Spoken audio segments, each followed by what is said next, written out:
Olá e sejam muito bem-vindos ao nosso acompanhamento da nossa carteira de fundos imobiliários. A nossa carteira de fundos imobiliários que nos deu alguns sustos, quase me mata do coração, apresentou uma decepção, um fundo congelado, outro fundo que teve uma assembleia extraordinária com o objetivo de fazer um ganho de capital com o fundo, que é um dos objetivos do fundo, e a gestora e a reunião resolveram não fazer isso. E aí não teve jeito, nós tivemos que sair do fundo e infelizmente vendemos o fundo com um péssimo resultado, pessoal.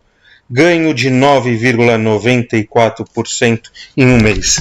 Exatamente. Em vez de ficarmos ganhando aquele valor todo mês, que é o objetivo principal do fundo imobiliário, né? Uma renda, não. Tivemos que vendê-lo, sair do fundo com quase 10% do resultado. De novo, decepcionando, apresentando resultados bem acima da média. Já fiquem aqui com as minhas desculpas e vamos entrar com a vinheta. E a nossa primeira movimentação, que ainda não tinha sido colocado no canal, foi que nós compramos 20 cotas a mais do nosso primeiro fundo, o MGCR11. E aí nós atingimos 70 cotas deles. E essa aquisição foi feita no dia 24 de julho. E aí, no dia 27 de julho, eu abro a posição, né, na corretora do Banco Itaú. E eu quase infarto, pessoal.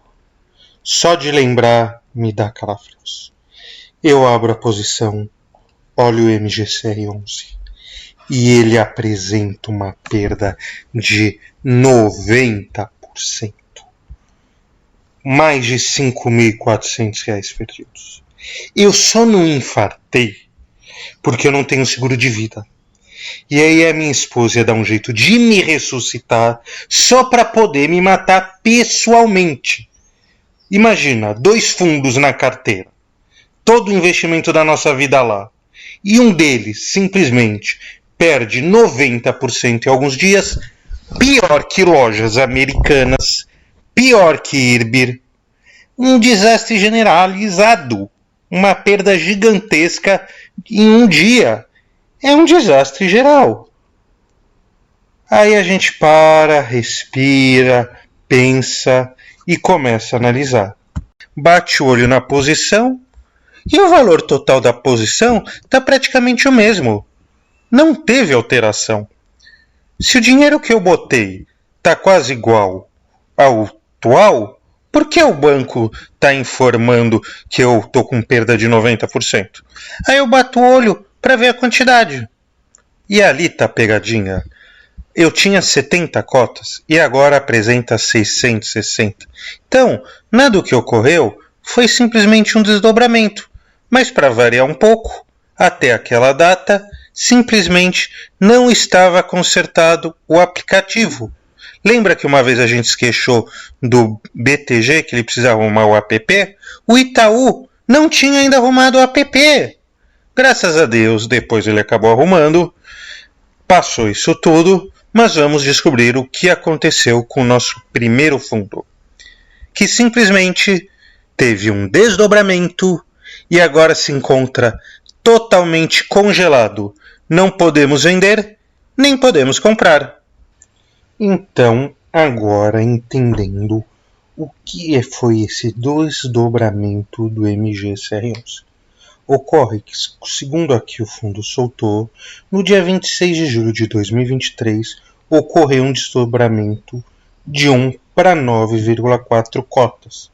Por isso que as nossas 70 cotas viraram 670, né?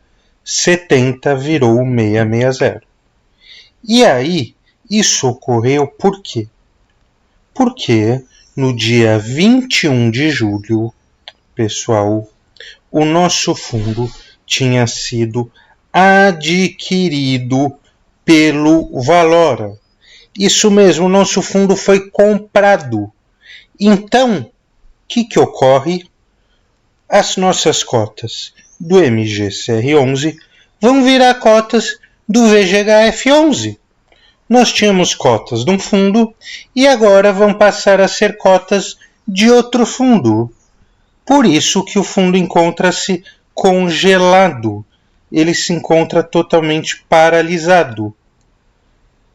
Ele foi paralisado agora no dia 1º de agosto, do dia 2 ao dia 22. É o prazo para enviar o custo médio ao administrador. Eu sou administrador, então se alguém quiser me enviar custos, podem me mandar. Eu não sei o que eu vou fazer com isso, mas tudo bem. E aí, no dia 31 de agosto, ocorre a conversão e amortização de caixa. Eu espero que essa última parte, amortização de caixa, seja algum dinheiro caindo na conta, né? E não uma caixa de lenços pra gente chorar. Que se for, volta a chance de eu ser morto de novo pela minha esposa. Afinal, estou arriscando todo o patrimônio da família nessas operações. E se for realmente um provento bom, vai ser interessante. Porque olha só, em agosto nós recebemos o provento normal do MGCR11, ele já caiu na conta agora no dia 18.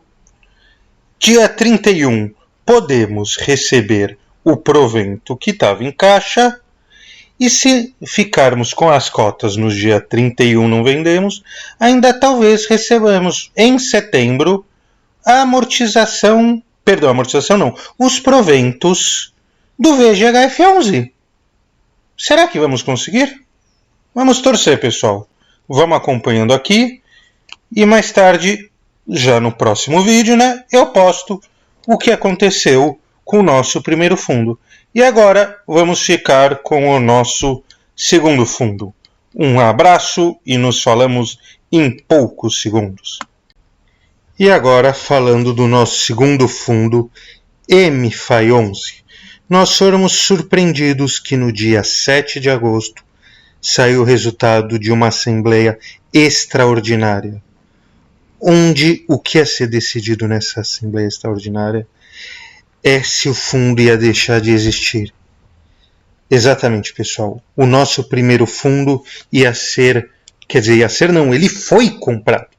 Ele já foi comprado, não tem mais o que fazer, agora é só esperar.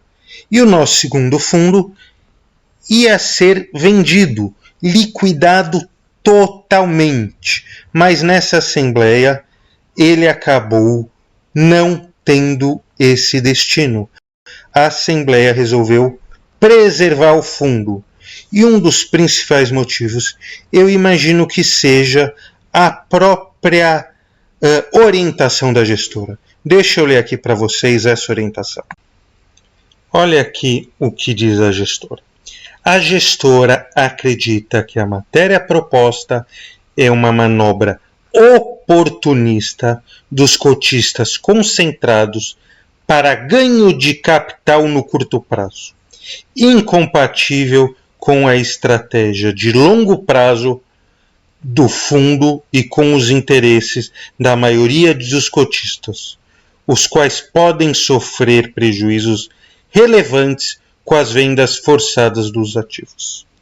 Tal fato é agravado pelo prazo de 5 dias úteis da data da Assembleia Geral Extraordinária recorrida pelos cotistas concentrados para a venda forçada dos ativos.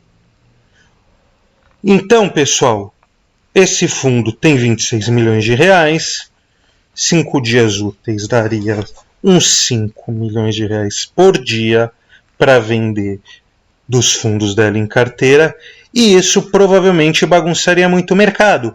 Tudo bem que nós temos hoje fundos imobiliários que sozinhos mexem por dia 10 milhões de reais. Então um único fundo em 5 dias úteis praticamente movimenta o dobro do valor desse fundo inteiro, teria que se desfazer na semana. Tá? Um único fundo. E esse fundo, MFI11, tem inúmeros fundos em carteira. Mas isso, de algum jeito, poderia gerar um certo prejuízo para os cotistas. Tudo bem, né? Que na própria justificativa, você pode verificar aqui que eles deixavam claro que em julho, né, no fechamento, julho ou junho, deixa eu ver aqui, exatamente, o valor de mercado era de R$63 e pouco, né? A gente até chegou a pagar mais, nós pagamos R$65,10, mas poderia atingir o valor de 73. Então vejam só, um negócio que você paga nesse momento 63 ou 65 no nosso caso, e iria receber 73. Que tivesse algum prejuízo ali por venda forçada, perdesse uns 40, 50 centavos, ainda ia receber muito mais do que o valor que estava sendo negociado. Mas eles acham que fazer isso é perder dinheiro, então eles decidiram não fazer. Afinal de contas, um ganho oportunista de ganho de capital é o que o fundo faz. E qual a lógica de alguém querer ganhar dinheiro fazendo o que o próprio fundo faz? É errado. Então, como isso não é para ser feito, e eu simplesmente parei de entender a estratégia desse fundo, eu resolvi vender todas as nossas cotas. Eu vou querer estar num fundo que ele simplesmente não quer trazer o máximo de ganho para o cotista só porque ele vai deixar de existir? Eu pensei que um dos objetivos principais era o ganho de capital. E olha só, está aqui na estratégia. Ganho de capital. Tanto com fundos imobiliários como com ação. É o objetivo do fundo. Mas quando alguém quer usar ele para fazer isso, aí é um péssimo negócio. Bem, resultado, vendemos todas as nossas cotas. Aqui as notas de vendas do MFI 11, fiquem com os proventos, o resultado final do que deu a operação com o MFI, que já saiu da nossa carteira.